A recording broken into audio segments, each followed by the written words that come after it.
พระเจ้าสถิตกับท่านและสถิตกับท่านด้วยบทอ่านจากพระวารสารตามคำบอกเล่าของนบุญมัทธิวถวายพระเกียรติแด่พระองค์พระเจ้าข้าเวลานั้นพระเยซูเจ้าทอดพระเนตรเห็นประชาชนจำนวนมากจึงเสด็จขึ้นบนภูเขา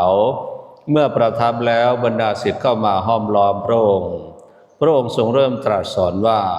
ผู้มีใจยากจนย่อมเป็นสุขเพราะอาณาจักรสวรรค์เป็นของเขาผู้เป็นทุกข์โศกเศร้าย่อมเป็นสุขเพราะเขาจะได้รับการปลอบโยนผู้มีใจอ่อนโยนย่อมเป็นสุขเพราะเขาจะได้รับแผ่นดินเป็นมรดกผู้หิวกระหายความชอบธรรมย่อมเป็นสุขเพราะเขาจะอิ่มผู้มีใจเมตตาย่อมเป็นสุขเพราะเขาจะได้รับพระเมตตาผู้มีใจบริสุทธิ์ย่อมเป็นสุขเพราะเขาจะได้เห็นพระเจ้าผู้สร้างสันติย่อมเป็นสุขเพราะเขาจะได้ชื่อว่าเป็นบุตรของพระเจ้าผู้ถูกเบียดเบียนข่มเหงเพราะความชอบธรรมย่อมเป็นสุขเพราะอาณาจักรสวรรค์เป็นของเขาท่านทั้งหลายย่อมเป็นสุขเมื่อถูกดูหมิ่นข่มเหงและใส่ร้ายต่างๆนานาเพราะเราจงชื่นชมยินดีเถิดเพราะบำเหน็จรางวัลของท่านในสวรรค์นั้นยิ่งใหญ่นักพระวาจาของพระเจ้า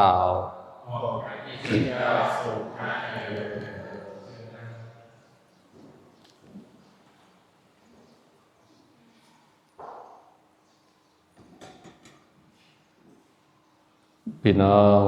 พระวาจาของพระเป็นเจ้าในอาทิตย์นี้นะพูดถึงคำสอนหลักนะขององค์พระเยซูเจ้านะซึ่งคำสอนหลักนี้เป็นบทเทศบนภูเขานะซึ่งเป็นหัวใจนะของคำสอนทั้งหมดของพระเยซูเจ้าซึ่งเวลาที่เราเรียนคำสอนหรือว่าเราคุ้นเคยก็จะเรียกว่าบุญญาราภนะลาภอันประเสริฐนะที่จริงพระวรสารก็พูดถึงความสุขเป็นย่อมเป็นสุขผู้มีใจยากจนย่อมเป็นสุขผู้เป็นทุกข์โศกเศร้าย่อมเป็นสุขจะพูดถึงความสุขแต่ความสุขที่พระวรสารหรือว่าพระวาจาของพระเป็นเจ้าพูดถึงนั้นไม่ใช่ความสุขตามภาษามนุษย์นะหรือว่าตามที่เรามนุษย์เข้าใจนะแต่เป็นความสุขสงบภายในนะเป็นเรื่องของวิญญาณความสงบฝ่ายวิญญาณฝ่ายจิตฝ่ายใจนะของเราซึ่งก็มีผลนะต่อความสุขภายนอกของเราผู้ที่มีความเชื่อผู้ที่มีความศรัทธาผู้ซึ่งมีความสงบภายในก็จะส่งผลต่อชีวิตภายนอกนะเขาก็จะมีความสุขในการดำเนินชีวิตภายนอกของเขานะ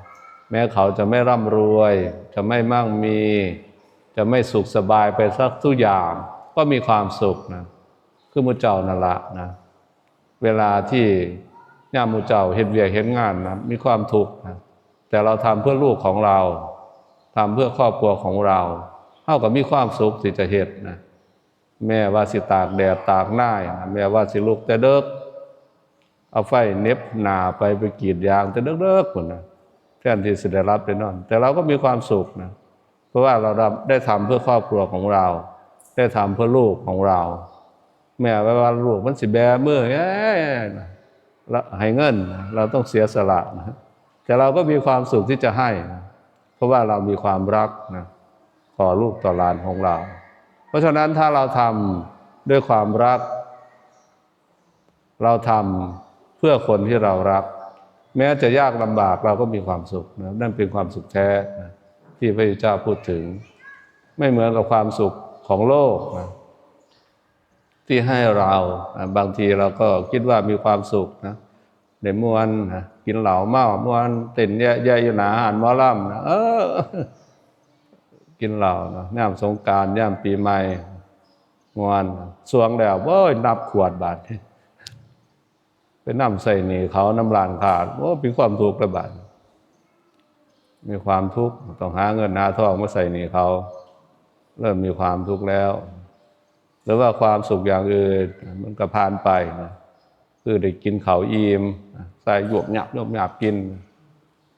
ท้องใครเรื่องปึงบันไดกับตำราข้าวหิวอีกคือเก่านะเป็นความสุขที่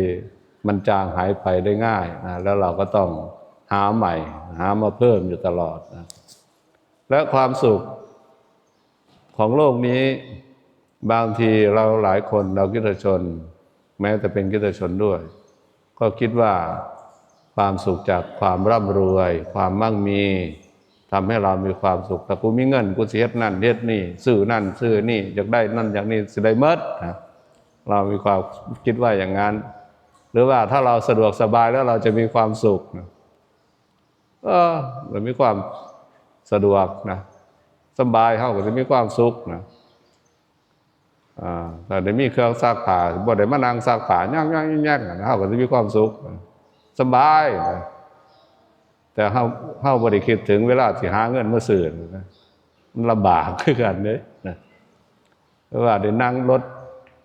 คันงามๆนะนั่งรถปิกอัพคันงามๆคือสิมีความสุขย่างไปดังขับไปแล้วผ่านผู้นั้นผู้นี้ดังปึงโอ้มีความสุขบัดยามสิ้นเดือนมาใช้หนี้เพราะโอ้ยมีความสุขได้หาเงินมาซื้อมันนะบ่ได้มีความสุขได้ตอนนั้นนะยามบ่มีเงินสิส่งงวดไปแฮงคักกับไปอีกนะมีความทุกข์นั่งรถนั่งในห้องแอร์อย่างดีนะเปิดแอร์เย็นแต่ในใจนี่ร้อนอยู่สิหาเงินทางใดเนาะมาใส่งวดข้างในมันร้อนมันบ่ได้อยู่เป็นสุขได้นั่นคือความสุขของโลกที่เราบางทีเราจะเข้าใจอย่างนั้นซึ่งที่จริงมันไม่ถูกนะความสุขของคนแล้วก็ถ้าเรามักน้อยเราก็หาความสุขได้ง่ายถ้าเรามักมากแล้วก็ความสุขก็จะวิ่งไปไกลจากเราคือเด็กหน่อยได้เงิน20 บาทก็มีความสุขวันได้เงิน20 บาทพระเจ้ามีความสุขหาความสุขง่ายๆเงิน20 บาทให้ความสุขได้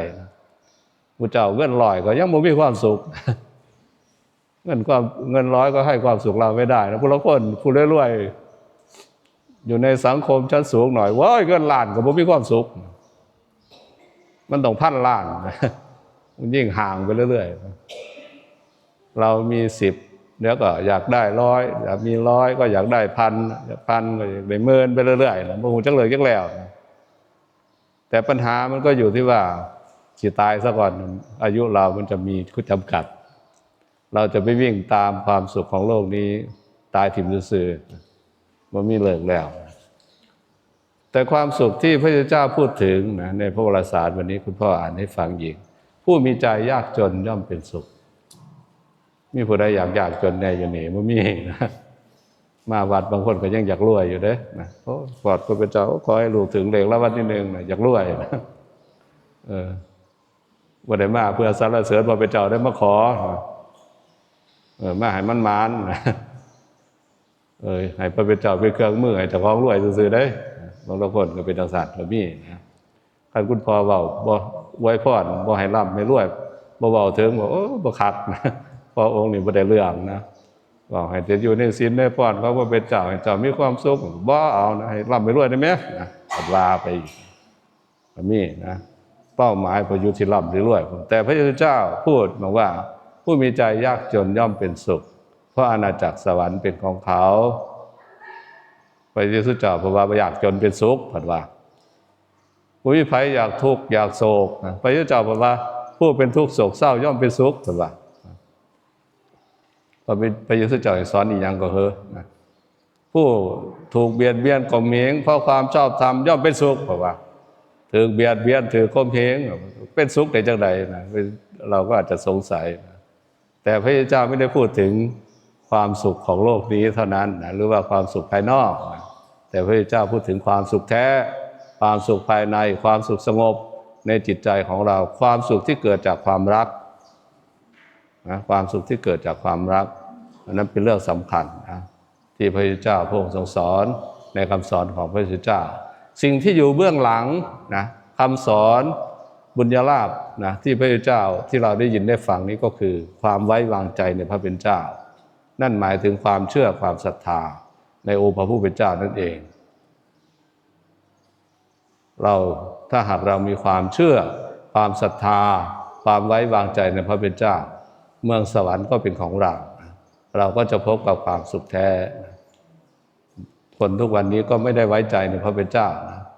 เราก็ไว้วางใจในทรัพย์สินเงินทองของเราเงินคือพระเจ้าพระเจ้าว่า เงินคือพระเจ้าเดี๋ยวเขามาแทนมาเป็นเจ้านะพระเจ้าเป็นอยู่บ่นะเราต้องถามตัวเองนะถ้าเงินกับพระเป็นเจ้าเราจะเลือกอะไรนะคือสิแห่ไปทั้งเงินเหมือนหลวงพ่อจักนะเราก็พระเจ้านี่เป็นเรื่องสำคัญนะความไว้วางใจในพระเป็นเจ้านั้นเป็นเรื่องที่พระเยซูเจ้าว่าบันดาลความสุขให้กับเรานะ ผู้มีใจยากจนย่อมเป็นสุขนะก็คุณพ่อก็อธิบายง่ายๆก็แล้วกันนะว่าก็คือคนที่รู้จักพอนะรู้จักพ่อนะรู้จักอย่างว่ามันจำเป็นนะมันเพียงพอสำหรับชีวิตของเราคนนั้นก็จะพบความสุขนะความสุขแท้นะเมื่อเราซ้ำหนีพ่อแล้วละนะซ้ำหนีพ่อแล้วนะกินซ้ำหนีพ่อแล้วบ่เป็นโรคเป็นไผ่นะบ่อ้วนจนเกินไปนะหุ่นดีนะดูดีนะกินซ้ำนี่นะกินเข้าไปแล้วหลายแห้งอ้วนแห้งพี่เข้าไปบ่แท้เป็นโรคบ่จักเบาหวานความดันแถมมาอีกนะพ่อพอดีหูจักพ่อมีซ้ำนี่พ่อแล้วนะบ่ต้องรวยกว่านี้ก็ได้ดอกนะมีเมียผู้เดียวก็พอแล้วบ่ต้องมี2มี3ดอกมีแต่ปัญหาแหละมีหลายแห่งปัญหาหลายงามซ้ำนี่ก็พอแล้วไม่ต้องกลัวนี่ก็ได้นะถ้าเรารู้จักพอเราก็จะไม่ดิ้นรนจนเกินไปนะที่สำคัญก็คือถ้าเรารู้จักพอเราก็จะเหลือมันเหลือแล้วเราก็สิได้แบ่งให้ผู้อื่นนะเช่นเวลาของเรา24 ชั่วโมงใน1 วันถ้าเราใช้ในการแสวงหาแต่ทรัพย์สินเงินทองหาแต่หางแต่มีเราก็จะไม่มีเวลาเหลือไม่มีเวลาเหลือให้กับลูกกับหลานของเราไม่มีเวลาหอดสิอบรมไม่มีเวลาหอดสิสอนหลานอเดชาปนามหูจักพระเป็นเจ้าจักปีจักตัวไม่มีเวลาเพราะว่าเราต้องดิ้นรนกับการหาเงินหาทองของเราอย่าไปพูดถึงนะไม่มีเวลาเหลือให้กับพระเป็นเจ้าด้วยหมดเวลาสิมาวัดมาว่าแล้วไปก็บ่ได้กินได้อยู่แล้วคุณพ่อนะเพิ่นว่าไปท่านสิเคิกไปวัดอยู่หั่นนะผู้ใดล่ะสิมาเปิดร้านผู้ใดล่ะสิขายของนะจักสิกุดมั่นจักสิหยังต่อหยังก็ว่าไปนะไม่มีเวลาเหลือถ้าเราใช้จ่ายอย่างไม่มีเหตุมีผลเราก็จะไม่เหลือเงินเหลือทองที่จะแบ่งปันให้กับผู้อื่นไม่เหลือที่จะได้ทำบุญถ้าเราไม่รู้จักพอเราก็จะไปเรื่อยๆนะแล้วเราก็จะไม่เหลือนะสิออกบุญน้ำมูกันยากฟืดนะเสียบุญสิให้พระเป็นเจ้าเนี่ยมันจกยากซะแต่นะบัดสิให้เราให้เบี้ยบัดโอ้ยจักวันเท่าใดนะรวยขนาดฮอดวันที่1วันที่16จกออกมาไม่เหลือเพราะฉะนั้นถ้าเราเหลือเราก็จะช่วยเพื่อนพี่น้องของเราได้อันนี้ความหมายของคำว่าผู้มีใจยากจนย่อมเป็นสุขนะก็คือเรารู้จักพอประมาณนะกับตัวของเราแล้วเราจะมีเหลือสำหรับคนอื่นผู้เป็นทุกข์โศกเศร้าย่อมเป็นสุขนะโศกเศร้าจากการกระทำความดีนะโศกเศร้าจากการถูกคนอื่นนะดูหมิ่นเหยียดหยามเพราะองค์พระผู้เป็นเจ้านะผู้มีใจอ่อนโยนย่อมเป็นสุขนะอ่อนโยนคนอ่อนโยนก็เป็นสุขอยู่แล้วสำหรับจิตใจของเขาและคนที่อยู่ใกล้กับคนที่อ่อนโยนก็มีความสุขนะผู้หิวกระหายความชอบธรรมย่อมเป็นสุขผู้หิวกระหายความดีนะแสวงหาความดีก็จะมีความสุขนะผู้มีใจเมตตาย่อมเป็นสุขผู้มีใจบริสุทธิ์ย่อมเป็นสุขผู้สร้างสันติย่อมเป็นสุขคิดว่าพี่น้องก็คงจะเข้าใจนะแล้วก็ในคำสอนของพระเยซูเจ้าที่สอนเราในวันนี้พระองค์ไม่ได้สอนเฉยๆเพราะฉะนั้นพระเยซูเจ้าบอกแต่มุเจ้าเฮ็ดนะมีใจยากจนพระองค์ยากจนจริงๆนะในชีวิตของพระเยซูเจ้าพระเยซูเจ้ายากจนนี่ดีได้เกิดมาก็มีผ้าห่อโตผืนเดียวเวลาตายก็อยู่เทิงกางเขนนะมีผ้าห่อโตอันเดียวคือเก่านะพระองค์ไม่มีอะไรเลยเวลาอยู่เทิงกางเขนว่ามีหยังห่อเขาจะเอาไปจับสลากกันเมิดนะพระองค์ไม่มีอะไรนะพระองค์ยากจนจริงๆนะพระองค์ต้องถูกเบียดเบียนข่มเหงเพราะความชอบธรรมจริงๆนะ พระองค์ไม่ได้รับการยกย่องสรรเสริญอะไรนะพระองค์ถูกเฆี่ยนถูกตีถูกทรมานเพราะฉะนั้นพระองค์ไม่ได้สอนเฉยๆถึงคำสอนของพระองค์นี้พระองค์แม้แต่ชีวิตของพระองค์ก็เกิดขึ้นกับพระองค์จริงๆนะแล้วก็เป็นหนทางเดียวจริงๆนะที่จะนำเราไปพบความสุขไปเมืองสวรรค์นั่นเองเราก็ขอให้เราได้พินิจพิเคราะห์พิจารณาดูพระวาจาหรือว่าคำสอนหลักของพระเยซูเจ้าซึ่งเราได้ยินได้ฟังในวันนี้ให้เราได้ไปไตร่ตรองพิจารณาในชีวิตของเราและพยายามประพฤติปฏิบัติในชีวิตของเราเท่าที่เราสามารถก็แล้วกันนะขอพระเป็นเจ้าพระองค์ได้อวยพรเราเอาล่ะพี่น้องต่อไปจะเป็น